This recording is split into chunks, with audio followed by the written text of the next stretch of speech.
ವಿಧಾನಸೌಧ ಒಳಗೆ ನಾನು ಸ್ವತಃ ನೋಡಿದ್ದೀನಿ. 2000 ಮೊನ್ನೇನು ಇಲೆಕ್ಷನ್ ಆದಮ್ಯಾಗ ಏನು ಸಿದ್ದರಾಮಯ್ಯ ಸರ್ಕಾರ ಬಂದುಕೊಳ್ಳೇ ಅದು ನೋಡಿದ್ರೆ ಇದೇನು ಪಾಕಿಸ್ತಾನ ಅಸೆಂಬ್ಲಿ ಆಗೈತೆ ನೋಡಂಗೆ ಅಲ್ಲ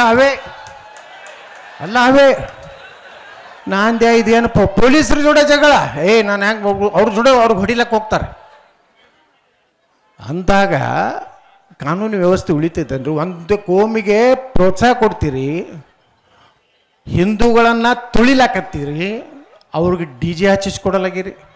ಭಾರತ್ ಮಾತಾಕ್ಕೆ ಜಯ ಅಂದ್ರೆ ನಿಮ್ಗೆ ಅಪರಾಧ ಅನ್ನಿಸ್ತೈತಿ, ಕಸಿಬಿಸಿ ಅನ್ನಿಸ್ತದೆ. ಮಸೂದಿ ಮುಂದೆ ಯಾಕೆ ಫ್ಲೆಕ್ಸ್ ಹಾಕಬೇಕು?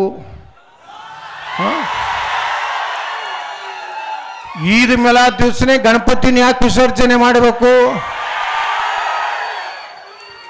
ಅದೇ ನಿಮ್ಮ ಕಾಲೇಜ್ ನಾನು ಗ್ಯಾದರಿಂಗ್ ಅಂತ ತಿಳ್ಕೊಂಡ್ರೆ ಯಾವಾಗ ಬೇಕಾದಾಗ ನಾವು ಗಣಪತಿ ಕಳ್ಸ್ಲಾಕ್ ಬರೋಲ್ಲ.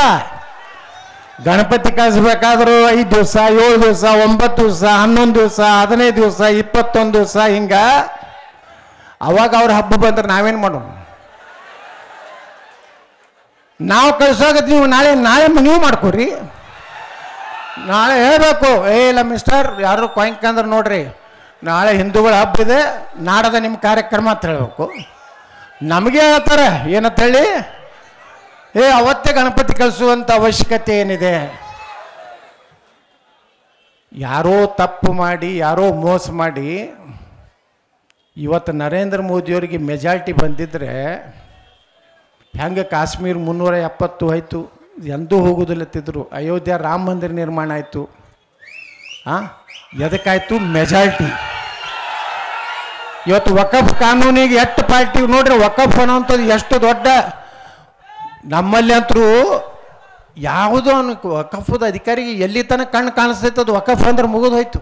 ಅದೆಲ್ಲ ಅವನದೇ ಆತ. ಆ ಮಗ ಟಿಪ್ಪು ಸುಲ್ತಾನ್ ಕೊಟ್ಟಾಗ ಅಂತವ್ರಿಗೆ ಅವನ ಕಾಂದಾನೆ ಎಲ್ಲೈತಿ ಅವನಿಗೆ ಗೊತ್ತಿಲ್ಲ ಅವ್ರಿಗೆ. ಕಲ್ಕತ್ತಾದಾಗ ಸೈಕಲ್ ರಿಕ್ಷಾ ಹೊಡ್ಲಕತ್ತಾರ. ಆ ಮೊಘಲ್ ರಥ ಇದ್ರಲ್ಲ, ಅಕ್ಬರ ಔರಂಗಜೇಬ ಅವ್ರದ್ದು ಎಲ್ಲಿ ಹೋಗ್ಯಾವ ಬೇವರ್ಸಿ ನನ್ನ ಮಕ್ಕಳು ಅವು ಗಪ್ಪಾಗ್ಯಾವ.